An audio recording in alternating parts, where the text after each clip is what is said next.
Hi, guys. So the goal of this panel is to demystify funding options and help creators understand and evaluate which options will be right for them. And when we say funding or financing, what we really mean is how you pay the bills.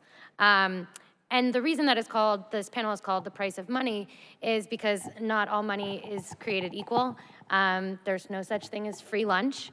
And it's a very personal decision, and the answer might be different for everyone. Also, time is a finite resource. So as you're making your show and building your business, where's the best place to spend your energy? But before we go too far, I want to first allow the panelists to introduce themselves. So if you could say your name, the name of your podcast/company, and what forms of funding that you've employed or currently employ. Do you want to start with you, Stacey? Sure. I'm Stacey Book. I am the founder of Fugitive Minds. We are a venture-funded company. My name is Paola Mardo. I'm the host, creator, producer of Long Distance, a podcast about stories in the Filipino diaspora.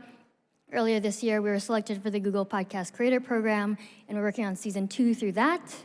And so in terms of funding, as an independent producer, I guess I pursue kind of like a diversified stream of funding. One is grants through the Accelerator Program, membership through Patreon, donations, and then for season 2, sponsorships.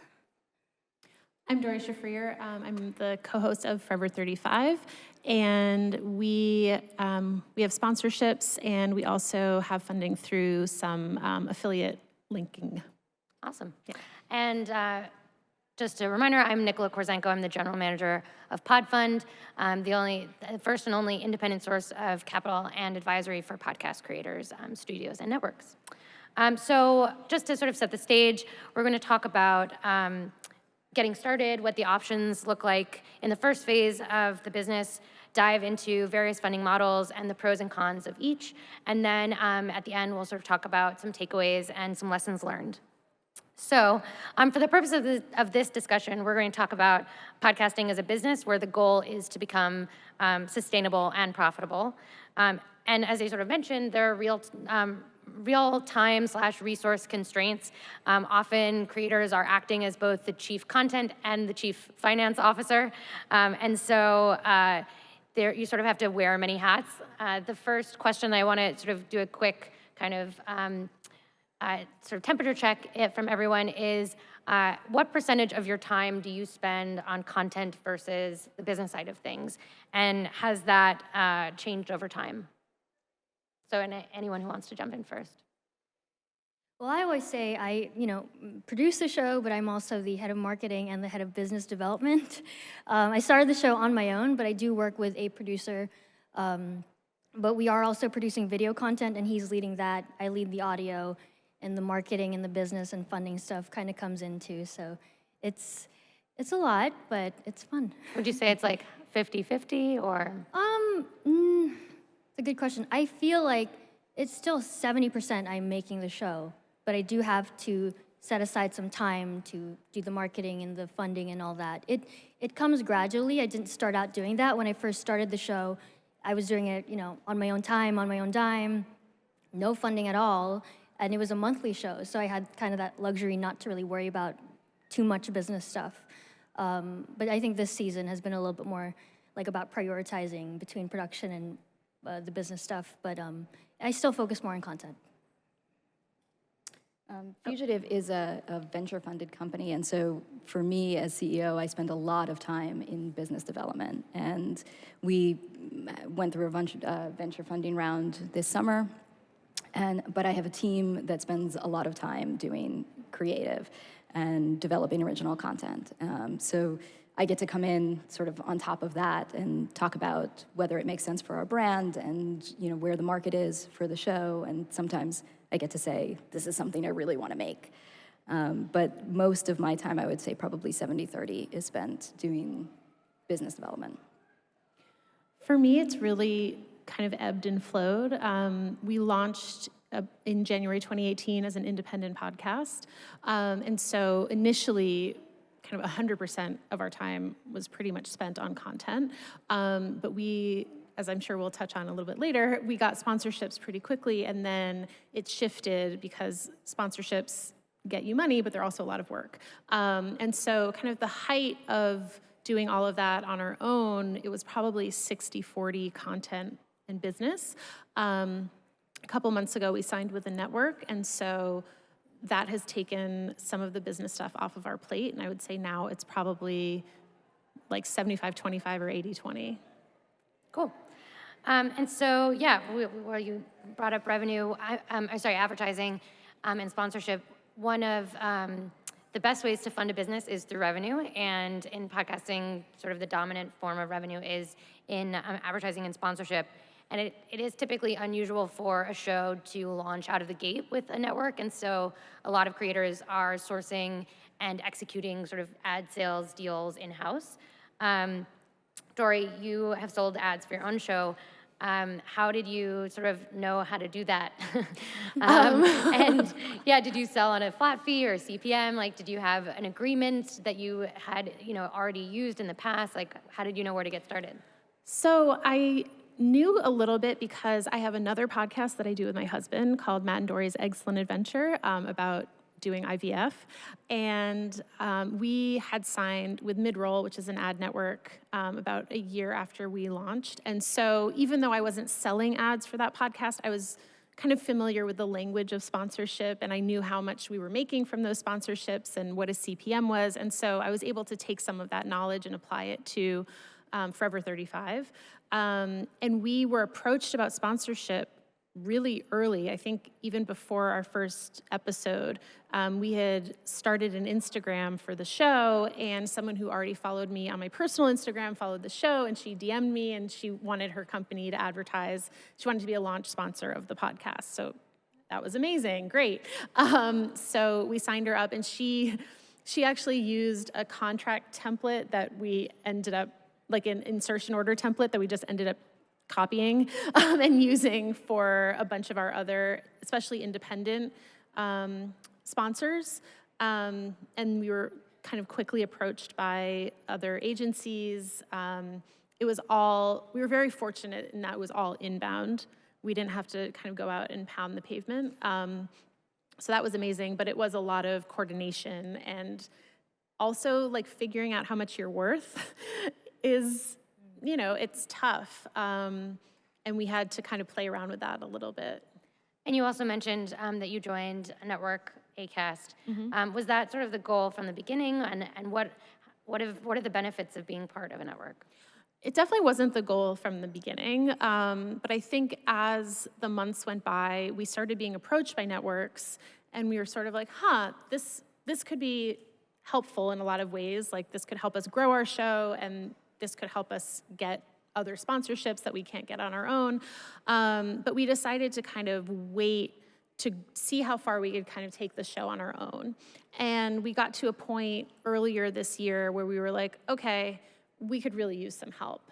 We felt like we had kind of reached a point where we didn't have any more bandwidth to do the business stuff. And we also, neither of us has a sales background, and we were sort of winging it for a while, but there comes a point, I think, where it's good to like bring in the professionals.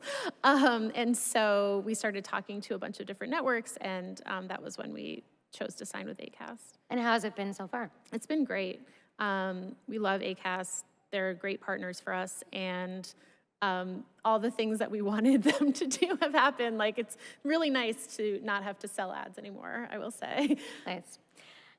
And so ads are obviously not the only way to monetize, and increasingly there are tools that allow creators to directly monetize their audiences, and whether that's through donations, patronage, membership, subscriptions. Paola, you mentioned Patreon. When did you decide to launch that initiative, and what kinds of perks do you offer to Patreons? To be honest, I was very, hesitant to ask money from listeners. I wanted to, do a show that they could listen to for free for as long as possible.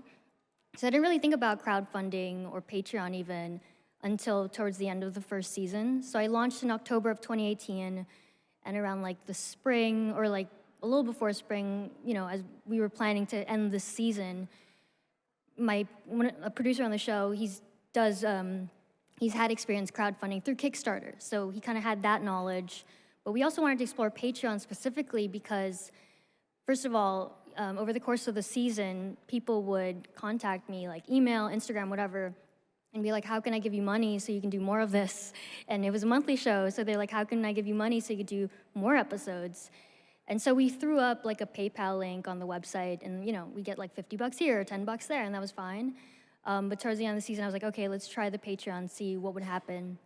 I don't depend on that as a primary stream of income.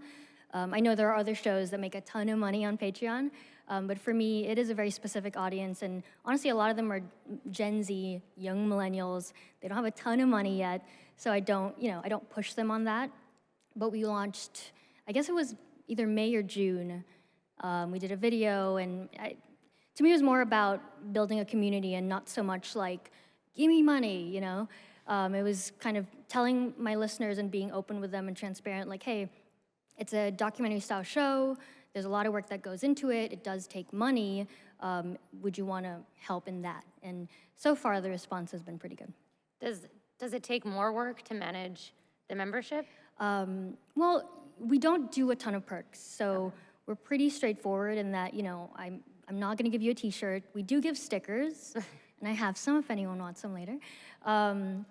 But as far as perks, no, we have promised certain tiers. So I do like 3 tiers, and like the top 2 tiers, I believe, get episodes like ahead of time, or that's what we're doing for the upcoming season. And then, we do we haven't done it yet, but we are gonna do for this season live streams and maybe some like bonus content, not highly produced stuff, but low friction, bonus content that we can offer them in the form of live streams or like extra interviews or things like that. We already do that on Instagram, and so we figured we could do something a little bit more exclusive for Patreon. Cool. Another recurring trend that we've noticed is studios employing a hybrid strategy where they often will subsidize original production with branded content or work for hire. Stacey, since you guys do a little bit of that, how do you spend your time or split your time between originals and client work in developing original shows? Yeah, branded content is great for us. It affords us a lot of opportunity to have some extra resources to make shows in partnership with lots of other people. And so I would say we're probably about sort of a 60-40 split where 60% of our time is focused on our original content. And, it's a little early for us. We haven't officially launched yet. We're still in production on lots of stuff. And so it'll be interesting to me to see how that equation evolves, but we've had more brands and platforms and people coming to us recently because I think podcasting is exploding everywhere, right? And it's like the hot thing to do right now. So you have a lot of people out there that are really looking to figure out how to get their brand into the audio business. So I think there's a lot of opportunity in branded content. The thing I will say as a sort of a cautionary tale, because I did branded content in television, for a while as well, and you have to be really careful about what kinds of deals you take when you're working with a brand or you're working with a client, and don't sell yourself short on resources because there is no magic solution to not having enough to make the show the way that the client wants it or the way that you want it, and your name's going to be on it. So that it only ends up in a painful, hard, awful solution. How did you decide how to price that part of the product, like by minute, episode, margin, cost plus margin? How did you decide how to make that call? Yeah, there are a lot of theories about this. For us, we try to be as flexible as possible. It's whatever's going to work best for the project. But most of the time, our deals look like cost of production plus a margin. And that margin can be made up of different elements. It can be cash, it can be points on a rev share, it can be points on changed media.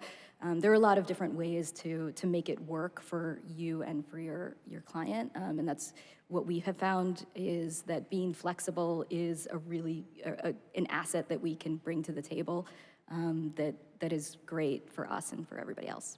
How do you find clients? Or do most of them come to you? That's Or a good. Or, I mean, you launched or sort of set up the company somewhat recently. So how did you get sort of the name out there with potential clients?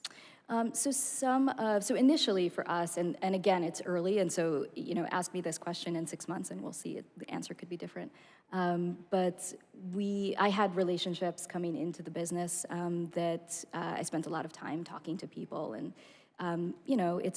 it's the networking thing. It's making a lot of phone calls and calling up all your friends and all the people that you know and everybody that you've worked with, and telling them what you're doing and asking for their suggestions. And that is initially really where I started with this. And our first branded show was with Audible, and that was because I had this relationship with the head of original content there, going back a little while, and we came up with some ideas that we felt like would be really good Audible ideas, and pitched them, and one of them went through. And so since then we've had some people come to us, certainly, and I've done a lot of work to just talk to folks and tell them what we're doing, and sometimes it takes a long time for those deals to come through, but it's a long game. So another source of funding, a great source if you can get it, is grant funding, although it may not be available to all creators depending on what kinds of stories you're telling. Paola, you have extensive experience applying for grants, and earlier this year, you completed the Google Podcast Creator Program with PRX. How did you find out about grants that aligned with your show and your vision?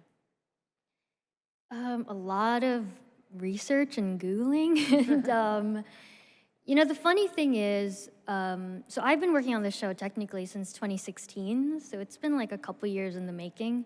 And it started out as like me being interested in stories of my community here in LA, and it kind of grew from there. And honestly, I think one way it did grow was I applied to so many different grants and programs and just kept refining like what the show was gonna be about. Initially, it was gonna be a hyper-local show about the historic Filipino town community here in LA. And then it was like, okay, maybe it'll be more like Code Switch style, and I can have a co-host, and we'll do some reported stuff and talk show stuff. And then it just kept evolving every time I applied to something. And I got rejected a ton, which is part of the process. But I learned kind of through that. And that just kind of improved the show and improved my grant application, honestly. So that by the time I applied for the Google thing, I was like, oh, I got this. Yeah, I would say it's a process. And the great thing about podcasting, because it is still pretty new, especially compared to like film, there's a lot of grant funding out there for all kinds of media projects, art projects. You just have to kind of, I don't want to say spin your application, but like, form it towards, making an audio series or a podcast. And there's a lot of stuff. You just have to look it up. One of the earliest grants I did apply for, I didn't get it, but got close, was the Cal Humanities grant. So I think it's more for like California-based shows or producers. I mean, most people know it as a film documentary grant. And when I went there, I think it was 2016, they had a workshop. I was the only person there asking about audio, but it did say they fund radio/podcasts. But like 2 years ago, nobody knew that, but they were funding radio stuff. So, and they're very open to it too. So you'll be surprised how many of these grant organizations are open to podcasts, or may just not know that there are a lot of podcasts that would align with their vision. So it's a lot of research. How has your application strategy evolved over time? Don't apply, well, give yourself time. I once did one in a day, and that nearly killed me. Do not advise that. I think just getting into the habit of it and applying to things as much as possible. I mean, it's really hard when you're working on a show to like set aside time, to let me like write this 20-page grant proposal.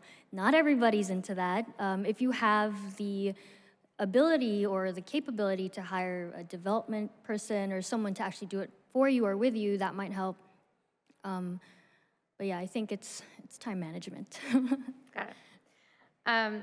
So another interesting trend that we've seen, especially as of late, is the entrance of talent agents into podcasting. Major talent agencies like CAA and UTA have started to pay attention to podcasts and actually have started repping creators and studios. Doree and Stacey, both of you have worked with talent agents in the past. What does that relationship look like? So our agent is Oren Rosenbaum at UTA, and when we were thinking about signing with the network, he helped us kind of navigate that whole process and got us conversations and meetings with different networks and kind of helped guide us through all the different networks and figure out which one was right for us. And then, agents also help you get funding. They help you get money. So when we were talking to networks, Oren was able to negotiate a guarantee for us that we would get from the networks that we were talking to. And for us, because we'd been selling our own ads, it was important that when we signed with a network, which does take a commission, and then Oren also takes a commission, that we would be approaching what we were making on our own, where no one was taking a commission. So that was just something that, we were kind of working out with him. And then, down the road, I think Oren and UTA will be helpful in terms of building our show, building our brand. If we decide to do live shows, that's something they can help us with. So it's just nice to have someone in our corner. We've found the relationship to be really beneficial. So we speak to the talent agencies, sort of all of them, because part of what we are doing is having conversations about, do they have talent that are good, that might be good for our shows? So we're not signed specifically with anybody, in part so that we can work with everybody. And every agency we have found has a different sort of theory of the world about podcasting because it's so new, and they're all sort of taking different approaches to it. So it's, they're worthwhile conversations to have, absolutely. UTA is fantastic, I will say. They were sort of first into podcasting and have, the best sort of grasp of the business and have put a lot of resources into it. But everybody else is also sort of working on that too, and they're all coming at it from different angles. So that's, we also work with lots of different talent managers. It's Los Angeles. You can throw a rock and hit a manager. But they're great for, managers that manage writers and directors and, journalists, and they all have projects that are looking for a place to get out there into the world. And so if you're looking for something to option or something to, or a creator to work with, a journalist to work with who's got some piece of IP, all of these people have access to lots of different ideas out there. So those are all, it's all sort of good places for us when we're thinking about developing new shows. Doree, a follow-up question for you.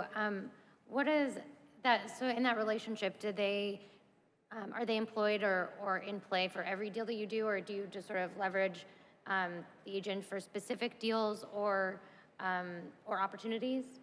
Yeah, they now represent us for all of our podcast-related dealings. But we're not so much striking individual deals anymore now that we've signed with a network. That was kind of the big deal that they were helping us with. But as other stuff comes up, I'm sure we'll be talking to them about it. Do you still sell any of your own ads, or you just sort of go directly? No, I assume this is the case for most networks. When you sign with a network, they have exclusivity to sell your ads. So we still get a lot of inbound interest, and it is very nice to be able to forward those emails and not have to deal with them. So over the last couple of years, more venture dollars have flown into podcasting. I think in 2019, it's already $271 million. although most of that is going to like tech platforms and services. And I think that increased activity excites some people, but makes other people a little nervous. Stacey, you raised venture funding earlier this year for Fugitive. Can you tell us about your thought process? Did you know from the start you wanted to go down that path? No. And part of that is because it's really hard to raise venture capital against a content business. Like, lots of people told me that when we first started having these conversations. Like, it's a great idea, you're never gonna get money.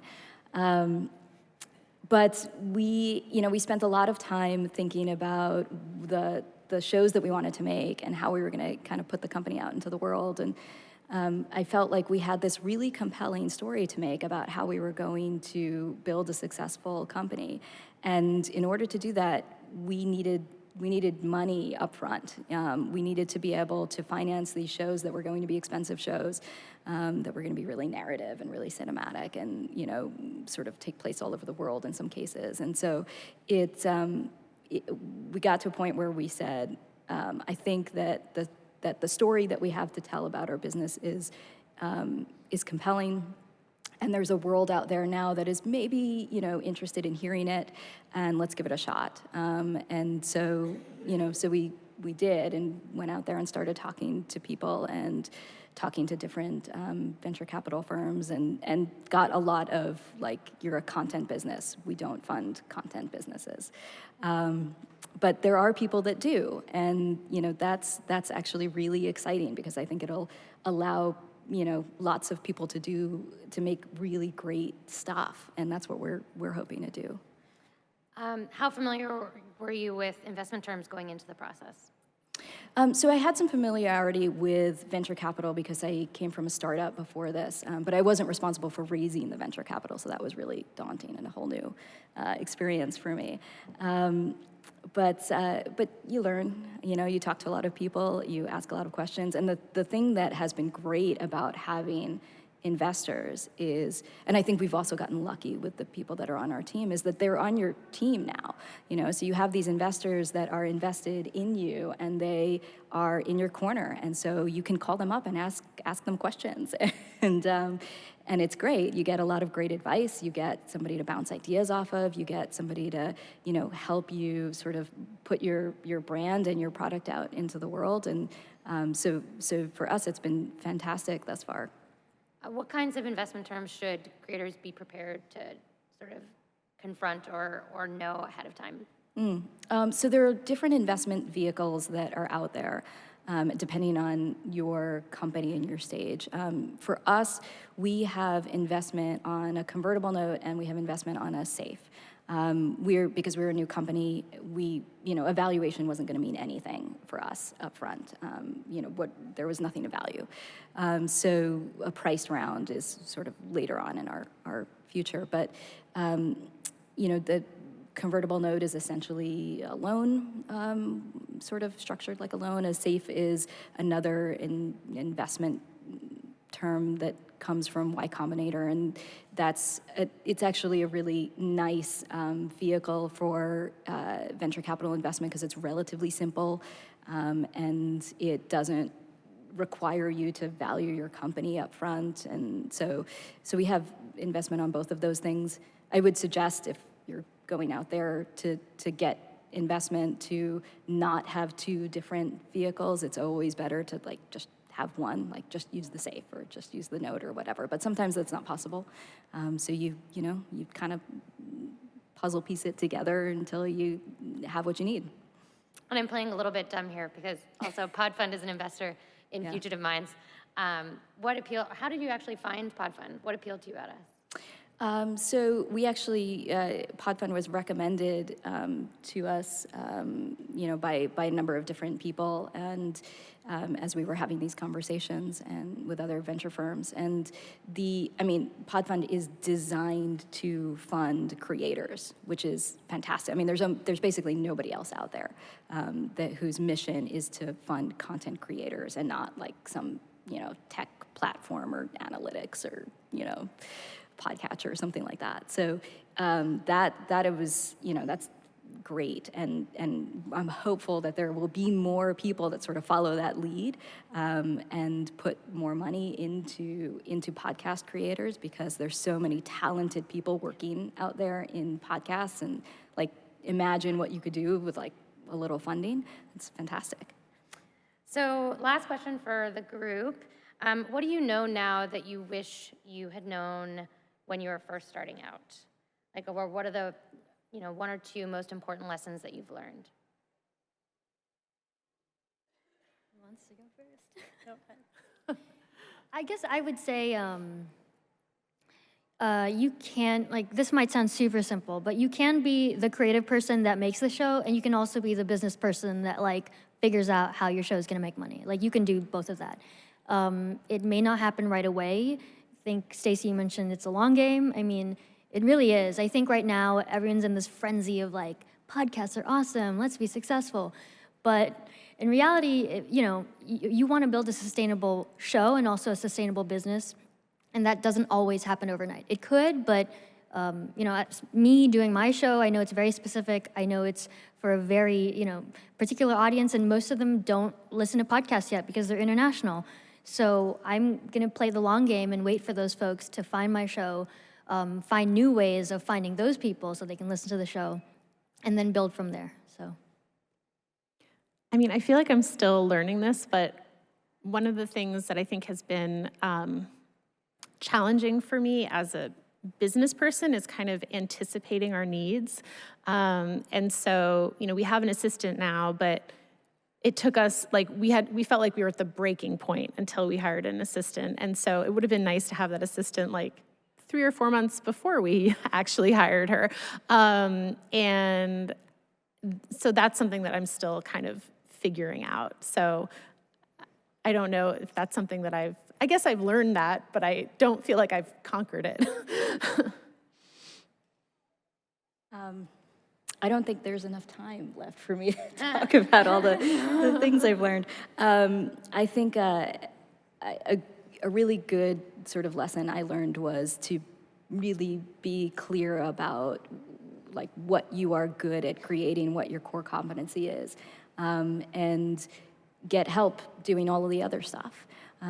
There's a lot of aspects to this business and a lot of things that you need to learn to, be good at it. And for us, I mean, our like future is predicated on us being successful and actually making money.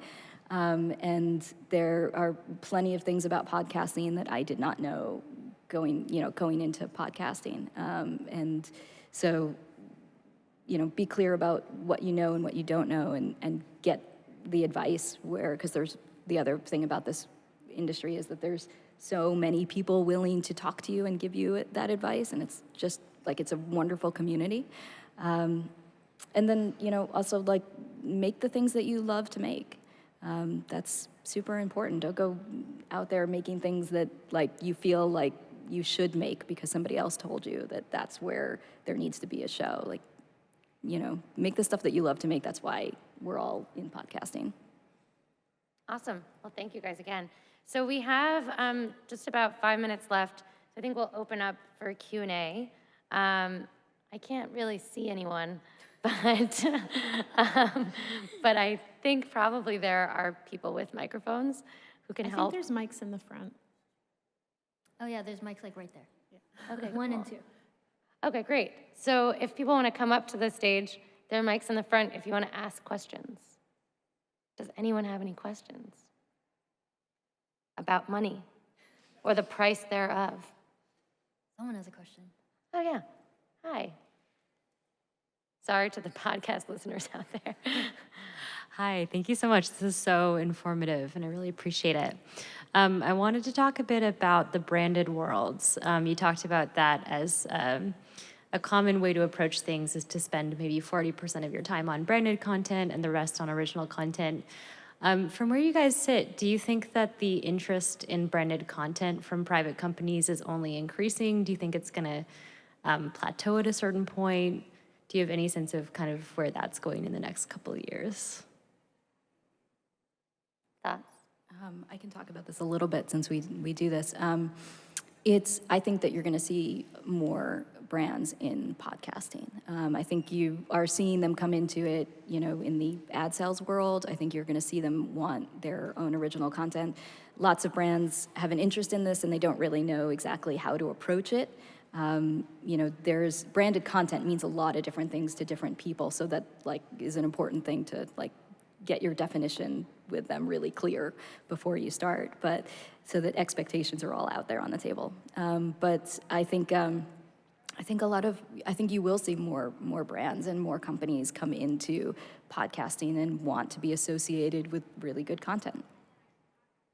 Yeah, and I would also say, my show has a international audience to it, and I've been talking to folks, not just specifically about branded content, but also collaborations. I think we'll see a lot more of that too, especially international. So if your shows have, a diaspora population or some kind of international audience, I think there are companies out there who don't even know much about podcasting, and they're just starting to learn about it.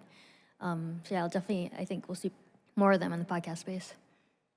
Actually, that reminds me of a question. Oh, actually, we have a question from the audience. Please, go for it. Yeah, I wanted to know more about the venture capital funding, because I really don't understand that. So can you just talk very layman's terms, how do you start that? And then what kinds of podcasts are even appealing to venture capital folks? Yeah, so venture capital is, investment funding, right, at its base level. So that kind of funding can come from lots of different places. It can come from friends and family. It can come from independent angel investors. And then you have big, venture capital firms. A lot of them are based in Silicon Valley, right? Because that's where tech it's all venture funded. And so for a startup company, if you're looking to take on investment, a lot of people are going to recommend do your first round as a friends and family round. And so your seed round, whatever it is that you sort of need to kind of build your runway, get your, a year or 18 months or whatever it is that you feel like you need to generate revenue and generate some numbers and things like that. And there's an endless amount of advice about raising capital and raising venture funding. And you sort of have to find the fit that works well for you. And then the sort of unfortunate part about the venture funding at a higher level, especially when you're starting out, is that it's all requires introductions. Or the warm introduction is what you need to get from somebody to somebody else at a venture firm before they'll actually talk to you. Although you actually just reached out and I responded. It's true. That was that works too sometimes. Yes, that was an unusual situation, but definitely that does work. Yeah. And to the second part of the question about what kinds of shows venture capitalists are interested in. So for Podfund, a couple of small distinctions. One is we're not truly really investing in shows or individual podcasts. We're really investing in the creator, the creative team, because we believe that is the source of value, that is the core asset. And so there may be one show, there may be many shows, the show may change, but we're really investing in the team. And we have two different ways of investing. One is a revenue-based financing, which is just more of a lightweight agreement to share revenue for a fixed period of time, and there's no ownership of any kind involved. And we find that appeals to some podcasters, that arrangement. And then we also can do more traditional ownership-based kind of what we call equity investments, where in exchange for the capital, we're actually buying a small percentage of the company.